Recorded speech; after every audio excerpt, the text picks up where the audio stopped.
Taka dito yun ah. Pagpapasalamat sa mga biyaya. Paghiling ng mas marami pang grasya. Pagbubuklod at pagkakaisa ng buong probinsya. That's what the Galila 100 Islands Fiesta is all about. Kaya naman napakaswerte natin para maimbitahan sa tinutuloy na pinakamalaki at pinakabonggang taunang selebrasyon sa buong Pangasinan. Yep, Balikbayan was there to witness all the activities that made Galila 09 such a grand fiesta. Among the fiesta's most interesting events was the Kawis Fashion Show. Kawis means dress in Pangasinense. Kaya naman sa glamorosong okasyon na ito, nagkaroon ng parade of formal gowns including the terno. Some of the creations are inspired by the 50s, 60s, and 70s fashion trends. Pero hep, pwede ba naman sila mawala ng eksena?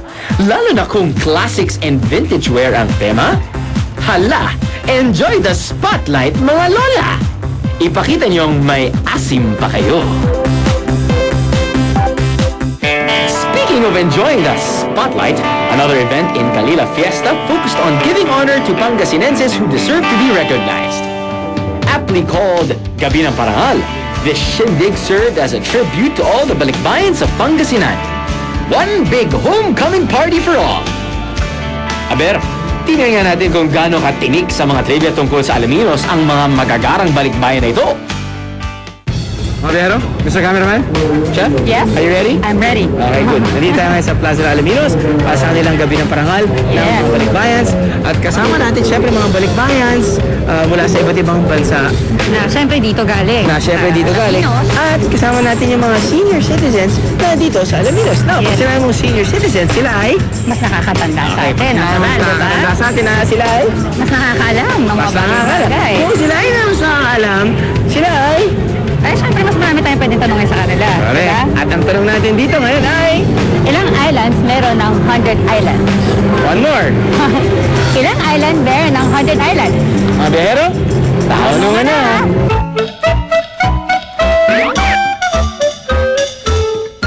Ilang islands po ba ang 100 islands? Depende sa tide. Pag low tide po, Mas marami. marami. Pag high tide, Mas kukunti. mas kaunti. 123. I like it. 123 islands and islets.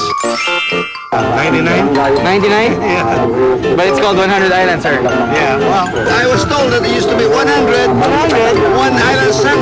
So One island sunk? One island sunk, so there's only 99 islands right So now. what happened to that island? Yung pang 100 ay lubog pa sa tubig. 123 islands. Low tide, high tide. Up ahead! Dito kaya, napakalaki nito. Jumbo Upo! Kaya nyo ba to? Kaya nyo ba to? Kaya nyo ba to? Taka dito yun ah.